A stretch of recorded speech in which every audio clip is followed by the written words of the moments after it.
Dumb money. January 25th, 2021, Gabe Plotkin, founder of hedge fund Melvin Capital, is panicking while on the phone with Steve Cohen, fellow hedge fund manager of Point72. Shares for GameStop stocks, GME, are soaring, and many others across the country are taking notice. Another hedge fund manager, Ken Griffin of Citadel LLC, is also getting in on the conversation. At the center of it all, the managers find a YouTuber named Keith Gill. 6 months earlier, in the middle of the COVID-19 pandemic, Keith is seen living in Boston with his wife Caroline.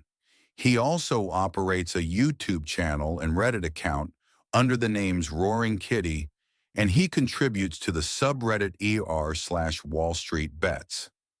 Keith addresses his followers with investment advice and tells them that GameStop is what people should be looking into.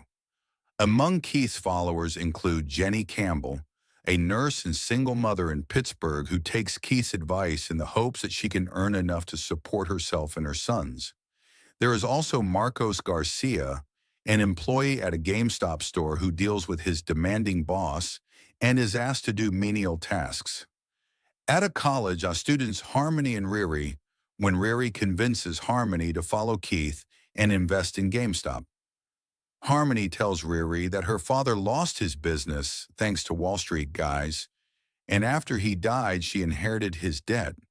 Keith has a younger brother, Kevin, who is a DoorDash driver that eats his customers' food and also borrows Keith's car without asking.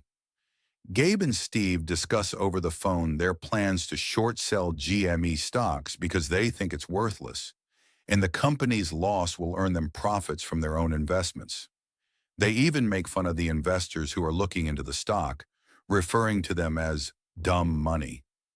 Elsewhere, billionaires Vlad Tenev and Baiju Bhatt give an interview in Menlo Park ahead of the launch of their trading app Robinhood, and they are being backed by Citadel.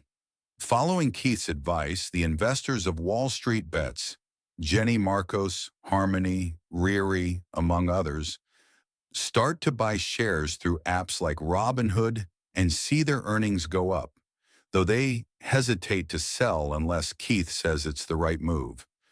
Pretty soon, GameStop's shares skyrocket, surprising everyone and causing huge losses for people like Gabe. He informs his wife, Yara, that they have lost over $6 billion as a result of the short squeeze. Gabe then contacts Steve and Ken to help bail him and Melvin Capital out. The news outlets begin to report on the buying frenzy and the rise in shares, causing shocked and surprised reactions from many of the investors. At the girls' college, they and their friends begin freaking out when they log on to their apps and find that buying options for GameStop have been stopped. Keith, along with Ken, Gabe, and Vlad, among others, are issued notice from the court. On February 18th, 2021, the men deliver their testimonies before Congress. Keith insists that he had no insider knowledge of how GameStop shares would soar, citing once again, as he has before, that he simply liked the stock. Some ending text appears, stating that Keith Gill's overall net worth increased up to $40 million, but he is seen choosing to buy more shares instead of selling what he already has. Meanwhile, Riri and Harmony also see an increase in their net worth, but Jenny is choosing to hold on to her shares. More text states that Robinhood had the worst public debut for an app, and Vlad Tenev and Baiju Bhatt both lost their billionaire status.